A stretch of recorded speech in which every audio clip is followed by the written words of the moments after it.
ফকিরের বাচ্চা, তুই আমার কাজ ছেড়ে নামাজ পড়তেছিস? তোর এত বড় সাহস, তোর সাথে একটা কাজ করতেছে আর তুই কাজ ফাঁকি দিয়ে নামাজ পড়তেছিস? দেখেন মালিক, আমি তো কোনো খারাপ কাজ করিনি, শুধু নামাজ পড়েছি। তুই নামাজ পড়বি ভালো কথা, কিন্তু আমার কাজ রেখে তুই নামাজ পড়বি কেন? এই দুনিয়ায় নামাজের থেকে বড় কোনো কাজ নেই। তোর কত বড় সাহস, তুই আমার হাত ধরিস? এটা আমার সাহস না, এটা আমার কর্তব্য। দান ছেড়ে দিলাম। আমি নামাজে থাকা অবস্থা আপনি আমাকে লাথি দিয়েছেন। আপনি এই দুনিয়ার বড় একটা নাস্তিক। আপনি একটা কথা মনে রাখবেন, আমি এই দুনিয়ায় আপনার গোলাম না, আমি উপরওয়ালার গোলাম। আমি এই দুনিয়ায় যতদিন বেঁচে থাকবো, আমি ততদিন আল্লাহ তাআলার গোলামি করে যাব।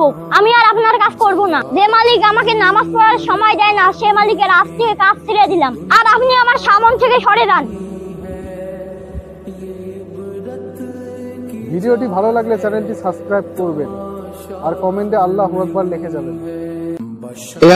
আশিক, তোর বাড়িতে আগুন লেগেছে রে, সব পুড়ে ছাই হয়ে গেল। তুই নামাজ নিয়ে থাক, তোর বাড়ির সবকিছু পুড়ে ছাই হয়ে গেল। ধুর আশিক, তোমার বাড়ির টাকা পয়সা সব পুড়ে ছাই হয়ে গেল আর তুমি নামাজ নিয়েই থাকো। ধুর।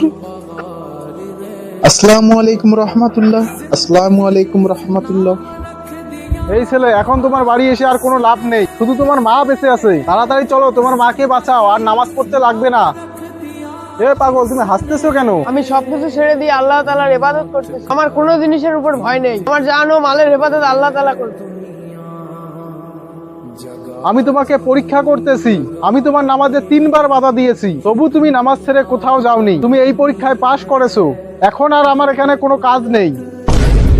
আল্লাহই মহান, আল্লাহ সবার জান ও মালের হেফাজত করবে। কথাটি সত্য হলে কমেন্টে জানাবেন। আরে আজান তো হয়ে গেল, নামাজ পড়তে যাই। আমি তো এই এলাকায় নতুন কাজ করতে আসলাম, যাই এই মসজিদেই যাই। তুমি যে হুটহাট করে মসজিদে ঢুকে পড়ছো, আগে তোমার পরিচয় দাও। তুমি সুন্নি না ওয়াহাবি? তুমি হানাফি, আহলে হাদিস। আগে তোমার পরিচয় দাও, না হলে আমাদের মসজিদে ঢুকতে দিব না। ভাই, আমি আল্লাহর বান্দা, হযরত মুহাম্মদ সাল্লাল্লাহু আলাইহি সাল্লামের উম্মত। আমার এই পরিচয় কি যথেষ্ট হবে এই মসজিদে নামাজ পড়ার জন্য? ভাই, আপনারা কেন এভাবে ইসলামকে বিভক্ত করছেন? আপনি বলুন, আল্লাহ রাসূল কোন মযহবে ছিলেন? তিনি কি হানাফি ছিলেন না আহলে হাদিস ছিলেন? আমাদের রব কি আলাদা?